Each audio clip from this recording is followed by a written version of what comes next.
itong Padre Pio Shrine na mayroong 1.6 hectares na sukat dito sa Barangay San Pedro, dito sa Santo Tomas, Batangas. Ito dito tinayo itong Padre Pio Shrine, no? Yung kanilang mami, yung mami, iba-ibang lugar, no? Meron silang kumaga mastery sa paggagawa ng specialties sa pagluluto, no? Tapos yun ba yung bawat lugar meron kultura na sumasalamin dito sa kanilang pagluluto. Nagawi ka ng Santo Tomas, Batangas, na tagahanap ka ng tambayan or park na free, no? So dito lang yan sa Consuelo Park, dito yan sa Santo Tomas, Batangas. Yan. So, kasama ko yung makulit na bata. Halika. So yan guys, free parking. Wala akong bayad yung parking, wala din entrance. Tapos anong mga bawal.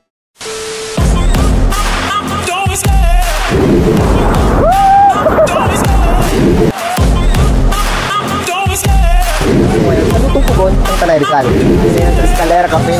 Dito sa Baras Rizal. Dito tayo ngayon sa BNK Cafe and Resto. Nandito tayo ngayon sa Pico de Pino Cafe and Resto. Nakapunta dyan?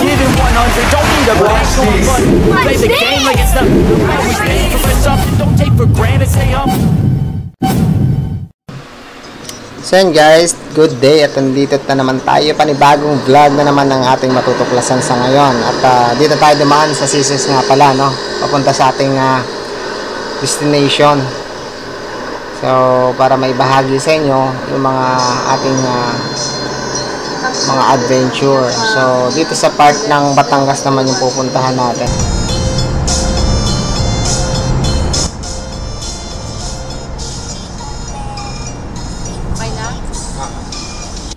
So yun guys, bago tayo pumunta at dumiretso sa ating destination, no, mag-almusal muna tayo dito sa SLEX. So lahat naman huminto dito sa may Petron, no. So tara, kita-kits tayo mamaya. So yun guys, after natin mag-almusal, diretso naman tayo dito sa SLEX ulit, no, para marating natin ang Batangas. At ito na nga, papalabas na tayo ng SLEX at dito na tayo sa Batangas City, no? So yun, lumabas na tayo ng SLEX. So yun guys, dito na tayo sa Santo Tomas, Batangas. So welcome Santo Tomas, Batangas. So malapit na tayo sa ating destination, no?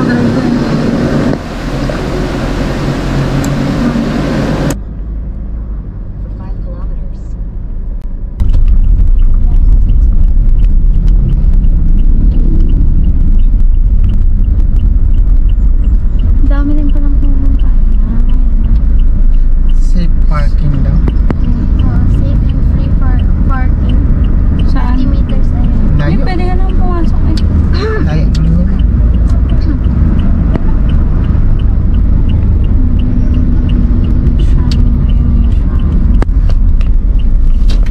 free parking. National Shrine. Free parking na yan. Hindi tayo mag-parking. Yan, dyan. Dito na lang. May sa loob din. Meron daw doon. Marami pa daw po doon. Sabi niya. Na tayo eh. Oo. Dito muna lang. Mga chismis lamang ito. Huwag Free tularan. parking, private property. Ano ba yan? Free parking.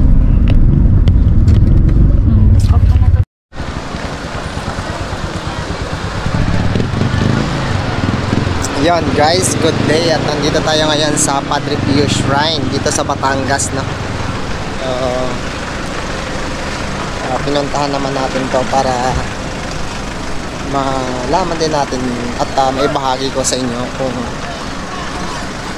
saan at paano nagsimula or history ni Padre Pio. So before yan, tingnan natin dito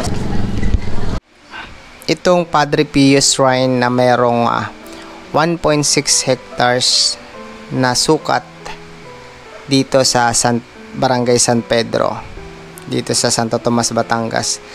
Ito dito tinayo itong Padre Pio Shrine, no? So makikita natin dito na halos punong-puno na rin naman ng tao at mga nakapaikot dito sa simbahan na to. At tapat, kung mapapansin natin, tapat din siya ng isang kilalang bulkan. Ito yung Mount Makiling dito sa Batangas, no? Ayan, so makikita natin dito na tanaw na yung Mount Makiling. Tapat na tapat siya mismo niya, no, ng Padre Pio Shrine. Ang tawag sa sugat ng tao na kapareho ng sugat ni Jesus ay stigmata. Nadiskubre noong September 20, 1918 na si Francisco Forgione, o mas kilala bilang si Padre Pio o Pietrelcina, ay nagkaroon din ng stigmata. At mula noong Mayo 1919 hanggang Oktubre ng taong iyon ay binisita siya ng mga iba't ibang doktor upang pag-aralan ang stigmata. So sinabi ng mga eksperto na ang pinsalang kinakatawan ni Padre Pio at ang mga pagdurugo mula sa kanila may pinagmulan na. Sa aming kaalaman ay malayong maipaliwanag. Ang kahulugan ng kanilang pag-iral ay mas mataas kaysa agham ng tao. So, hindi maipaliwanag ang nangyari doon sa mga stigmata ni Padre Pio, kung bakit nangyayari yon, no? At dahil sa malaking kaguluhan na dulot ng kaso ng stigmata, at dahil din sa hindi maiiwasang napakalaking kuryosidad na nabuo sa unang tingin sa pamamagitan ng katotohanan ito ay isang himala. Yun. So, pinagbawalan siya ng simbahan na magdaos ng mga misa mula 1931 hanggang 1933. At isinailalim din siya sa Holy See sa maraming mga katanungan upang patunayan ang aparisyon at imbestigahan ang kanyang pagkakakilanlan. So sa madaling sabi guys, nagkaroon si Padre Pio ng stigmata nga na hindi maipaliwanag na sugat na katulad ng kay Jesus, at lumitaw sa kanyang katawan tao na hindi lubusang maipaliwanag.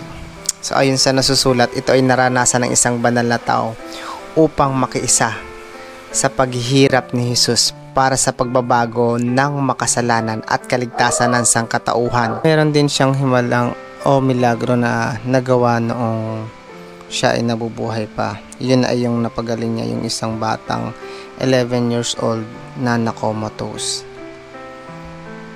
At ang pangalawa naman ay yung pagpapagaling niya sa isang babae na mayroong sakit sa baga. At alam nyo ba na halos kadalasan ng pumupunta dito mga deboto na gustong gumaling at may mga kahilingan na gustong matupad dito kay Padre Pio, na talaga namang yung iba ay napatunayan na dahil sa kanilang pananampalataya kay Padre Pio ay natutupad ang kanilang mga hiling.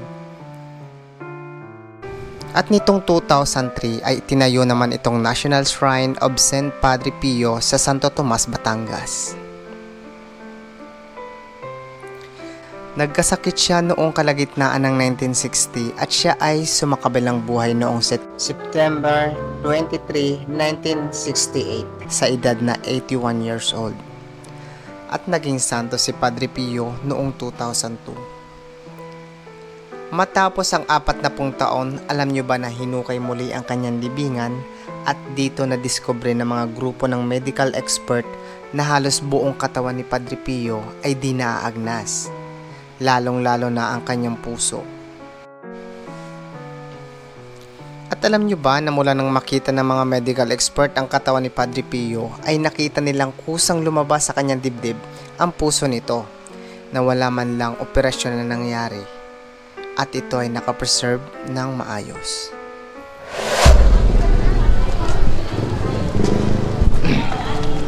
Yan, pasok tayo dito sa Sanctuary of the Relics of Saint Padre Pio.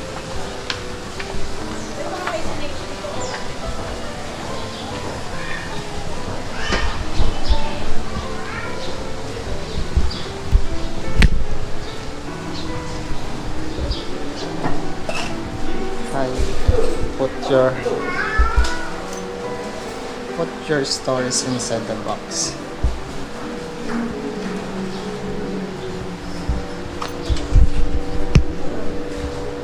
So guys, so andito yung mga ano mga relic,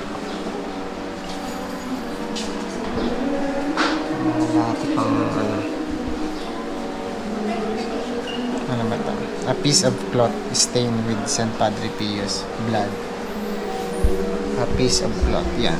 So kung mapapansin natin guys, dito dito i-display nila yung mga ano yan yung mismong damit at yung dugo ni Padre Pio.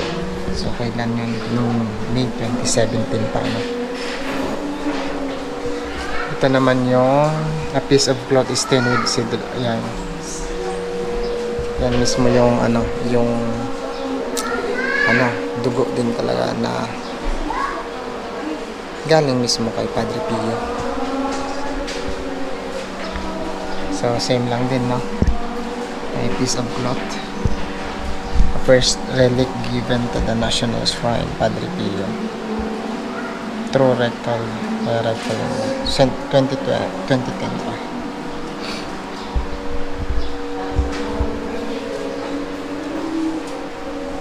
So halos parang pare-pare. Ito naman, rose petal touched by stigmatized hand of Padre Pio, first class. Ayan guys, so ito daw yung rose na nahawakan mismo ni Padre Pio nung siya'y nabubuhay pa.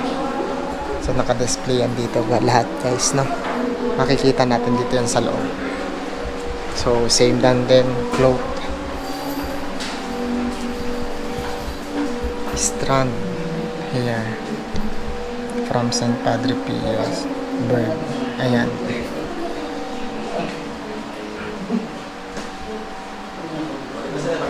So dito naman naka-display yung ibang part ng hair na galing mismo sa balbas o yung bird ni Padre Pio. So dito yan din-display, naka-display rin din at open din na makikita natin dito sa public. So okay guys.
Isang mithiing Diyos ang may nais.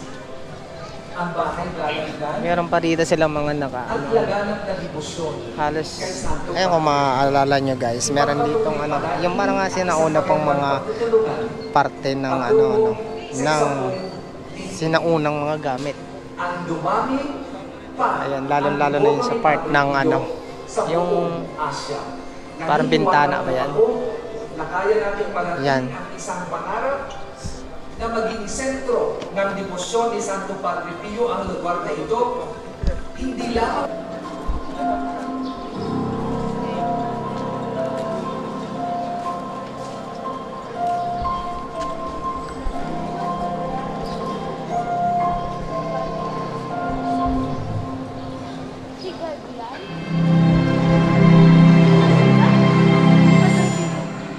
Gusto ko maging software engineer.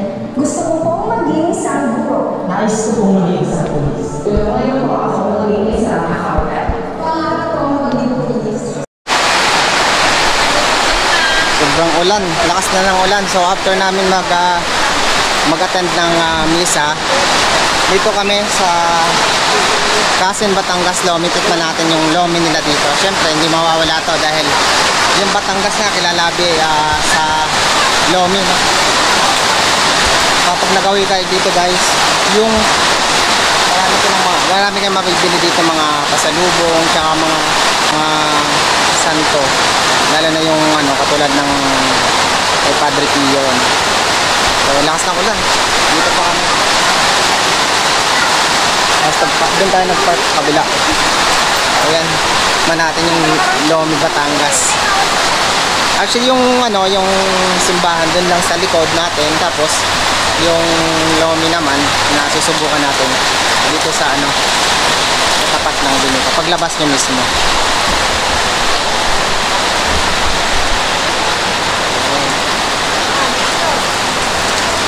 Ayan, dito lang. Kasi lalayo pa tayo, dito na lang. Kasi pare-parehas din naman yung niyan, lasa niyan. Well, masusubukan natin kung anong pagkakaiba. So yun guys, andito tayo ngayon sa Casens, Batangas Lomi. Dito tayo kumain na tingin ko masarap naman. Tsaka siyempre dahil pinsan natin to, dahil pinsan natin yan, dito tayo kakain para maka-discount, no? So gusto nyo, pag nagawi kayo dito guys sa Batangas, na Santo Tomas, Batangas, hanapin nyo lang yung pinsan natin, Casens Lomi. Casens, Batangas Lomi. So yun, shout out sa team Alog natin, tsaka Kyle Duran's Vlog syempre. Lagay ko na yung pwede nyo rin isama naman, no? Pero ako kasi gusto ko lang konti lang.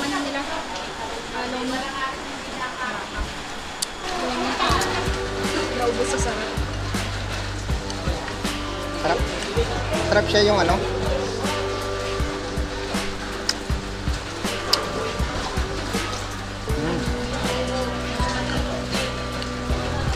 Masarap to guys habang mainit, no? Sakto, masarap siya ng bagong luto. At kung naghahanap kayo ng makakainan, no, after nyo pumunta dito sa St. Pius Shrine, dito lang yun sa labas, hanapin nyo lang yung Casens, Batangas Lomi.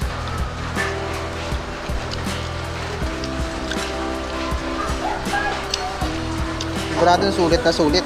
Ang daming sahog eh. Sarap pa.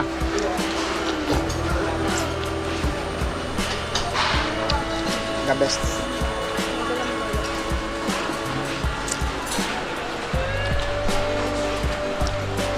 Ano ba tawag dito? Bol?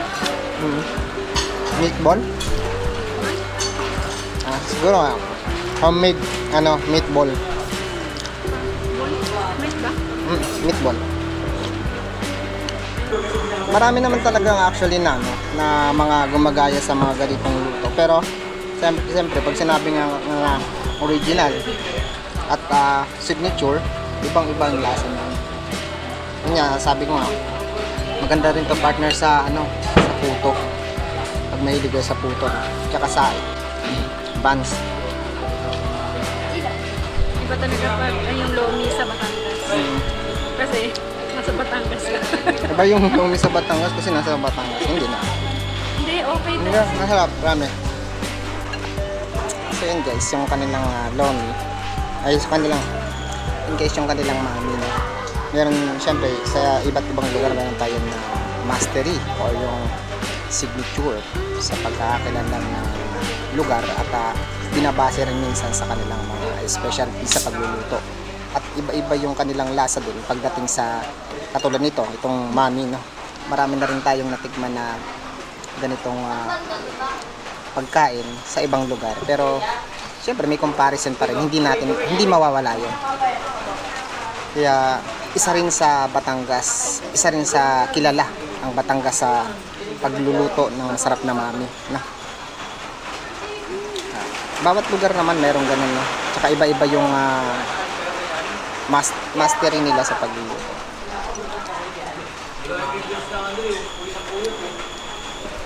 So yun, no? Yung unang tigim ko pa lang na lasang-lasa na kaagad yung beef. Ayun, so hindi rin siya tinipid guys dahil maraming sahog, no?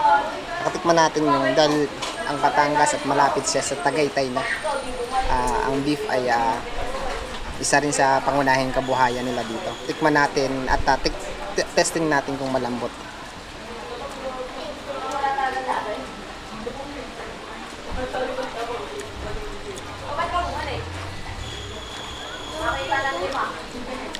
Masarap? Sarap, no?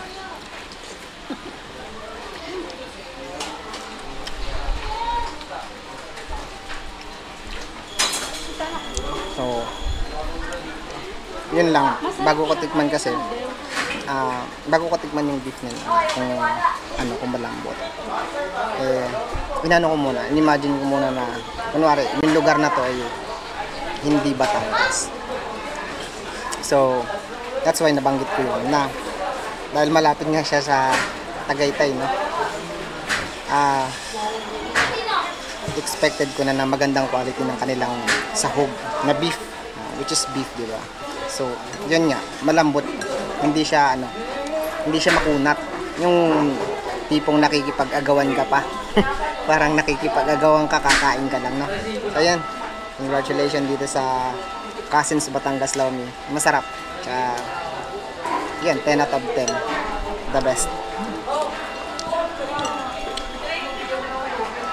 After natin kumain guys, naghanap kami ng mga park na pwede nating pagtampayan dito sa Santo Tomas, Batangas.